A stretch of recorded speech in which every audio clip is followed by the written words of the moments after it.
NEWS.MC on Monaco Info is brought to you by Monaco Legend Properties.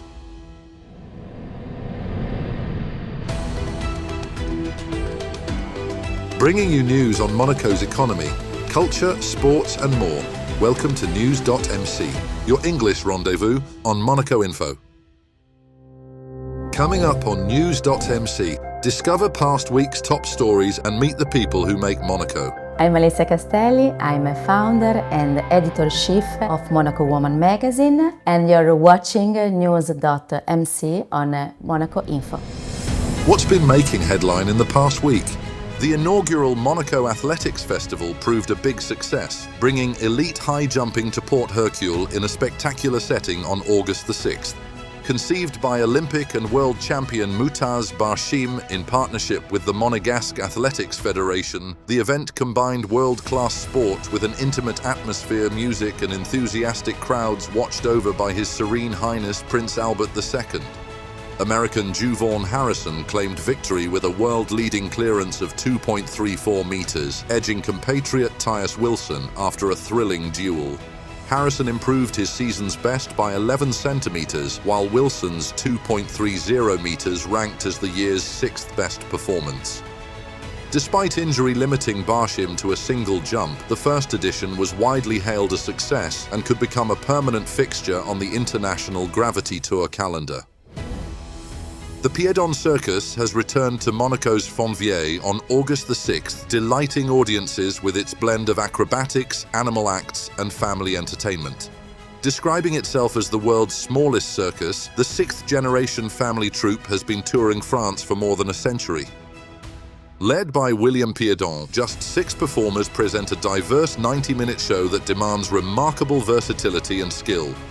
Regular visitors and newcomers alike praise the warm atmosphere and high-quality performances as the circus continues its long-standing tradition of bringing laughter, emotion and wonder. With just 2 weeks until the Vuelta a España begins in Monaco, volunteers gathered for their final briefing on August the 6th, ahead of the Grand Départ on August the 22nd. Around 184 riders will tackle a 9.35-kilometer individual time trial with volunteers stationed across 26 key points to ensure event safety. Organizers outlined roles, responsibilities and logistics, while sector managers answered questions. Interest in the event has surged following the confirmation of Tadej Pogacar's participation, with expected spectator numbers now having doubled. The Grimaldi Forum's summer exhibition, Monaco and the Automobile from 1893 to the present day, has enjoyed a flying start, attracting more than 40,000 visitors in July. Organizers hope to surpass the previous exhibition's total of 75,000 admissions before it closes. The immersive exhibition has drawn a broader audience, including many families and young motoring enthusiasts, thanks to its striking scenography and exceptional collection of historic vehicles and archives. Visitors have praised the exhibition's ability to blend iconic racing cars, rare documents, and Monaco's rich automotive heritage into a compelling journey through more than a century of motoring history. Monaco-based Venturi Group is playing a vital role in NASA's Artemis program through its partnership with California's Astrolab, helping develop the next generation of lunar exploration vehicles. Astrolab's CLV-1 rover will transport astronauts and scientific equipment across the Moon's south pole, supporting plans for a sustained human presence. Venturi has contributed advanced battery technology capable of surviving the Moon's extreme temperatures, alongside innovative suspension systems and airless wheels designed for harsh lunar terrain. Before the larger rover begins operations, Astrolab plans to launch its smaller Flex vehicle later this year to test key technologies.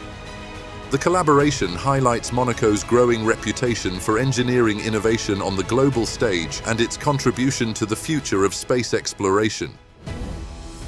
Monaco celebrated the Feast of St. Roman on August the 9th with a day of music, worship and tradition honoring the Principality's second patron saint.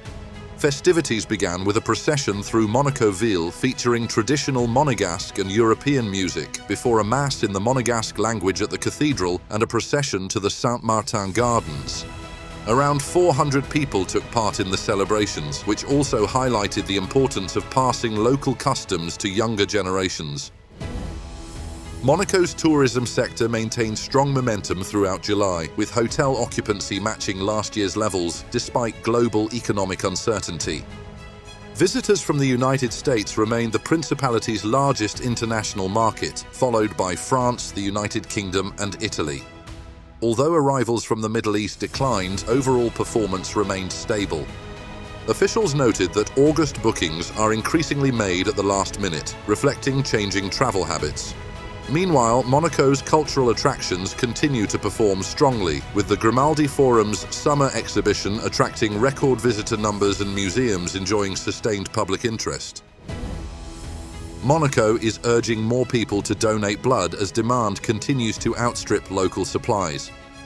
Each donation can be used for up to 42 days and is essential for cancer patients, accident victims, surgical procedures, and women experiencing complications during childbirth. Donors aged 18 to 70 undergo medical screening before every donation to ensure their safety and that of recipients. To make donating easier, Princess Grace Hospital's mobile blood donation unit now travels across the Principality, bringing collection sessions closer to residents while reinforcing the ongoing need for regular donors to maintain life-saving blood stocks. Instinct Animal, the wildlife rescue centre supported by Her Serene Highness Princess Charlene, is experiencing its busiest summer on record as unprecedented numbers of injured and distressed wild animals arrive for treatment. Based in Saint-Césaire-sur-Siagne, the centre has admitted around 2,400 animals since January, with swifts particularly affected by this year's intense heat. Staff are also caring for bats, squirrels, owls, falcons, hedgehogs and foxes before releasing them back into the wild. During a recent Monaco info visit, teams responded to 3 emergencies in just 45 minutes, highlighting the relentless demand facing the association and its limited resources. Next up, our exclusive interview with the personalities making the Principality. I'm Alessia Castelli. I'm a founder and editor-chief of Monaco Woman magazine. I born in Italy, in Alassio. I started to work when I was a teenager, 14. And my father and my mother has a private beach in Loano, and I started to make a coffee. Very good school. And my dream is fashion. I study, I go to university. I work a lot because my father and my mother teach me the work is very important, and I teach the same to my son. I live in Alassio with my family. My husband proposed me to transfer in Monaco. For the moment, I'm shocked because I have a life, I have a shop, I have everything. But finally, I'm very happy to transfer in Monaco because it's a safe and a clean city. But the priority is very safe. Monaco Woman is exactly inside. There is all my passion. Magazine not only for the fashion, but of my passion. We read about lifestyle, fashion of course, beauty, travel, a lot of things. It's my second baby. My goal is women supporting women. Before I talk, now it's the opposite. Now they call me, they want to collaborate with me. We write about women, we write stories. Now in the next we have Veronica Bocelli, for the Bocelli Foundation. For me, it's very important charity. I was in Sierra Leone with Roberto Ravera, he's a doctor in Sanremo and Imperia, and I spent 1 week in Sierra Leone with the kids. I live with them, I eat what they eat, and I saw what they did. And I have a lot of respect for them. It's very funny because I'm the opposite to the normal people. I start with the digital, and after I decided to create a paper issue. And it's very important both, because I'm very strong to my social, Alessia Castelli and Monaco Woman Official. All of this is very important. Generally, I edit 1 article on every week on digital and 1 issue every 6 months. The opportunity in Monaco is the most important in the world, I think. For my magazine, where if not in Monaco. What is very important is a network. I have a very good network around me. Journalist, influencer, blogger in the magazine. Alone it's impossible. We celebrate these new covers in Equivoque during Monte Carlo Fashion Week because I collaborate with Federica Nardoni Spinetta. She is the president of Monte Carlo Fashion Week. And I have a very, very good team, very good network around me. When I was young and I have my shop, I will go in Milano, in Paris for buy dress for my client. And now it's the same. I think, okay, this story is good for charity, for fashion, for healthy, for beauty, for motor, for everything. It's a different way, but it's the same. I understand what I want to do. Now my English is horrible, but before, you can believe, when I arrived in Monaco, zero. My parents, for example, before I transfer in Monaco, don't understand because they arrive, they see in the casino, and typical. When I transfer in Monaco, they will arrive and they live my life. And I think, okay, not bad, not bad. Another Monaco for me. I love Monaco because it's a small village. If you want to have a simple life, for example, I wake up at 6 o'clock and prepare a breakfast for my son, fresh pancake. He is very happy with Nutella. And I start to work. Very good for me because I can have all meeting around me, easy, not in London, not in Dubai.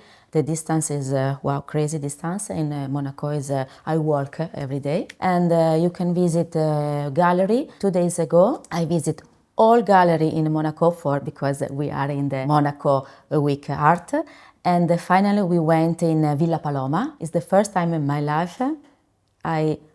Wow, amazing. And you can have the life you prefer. And in the evening, bling bling in Sas Cafe or in an Amazonico, in Twiga, or simple life with on the sea, in Larvotto, you can walk and smell fresh air. For this reason, I really love Monaco. And this is my place. That's all for today. Thank you for watching News.MC, your English rendezvous on Monaco Info. Discover the full interview and more stories on our websites, News.MC and MonacoInfo.com. Next week we will receive Sébastien Damino, administrator of Les Grands Chais Monégasque. This show is intended to provide a summary of the past week's top stories for the English-speaking audience. For daily and real-time news updates in English, please visit News.MC and subscribe to our free daily newsletter. For French news, visit MonacoInfo.com. This show was brought to you by Monaco Legend Properties.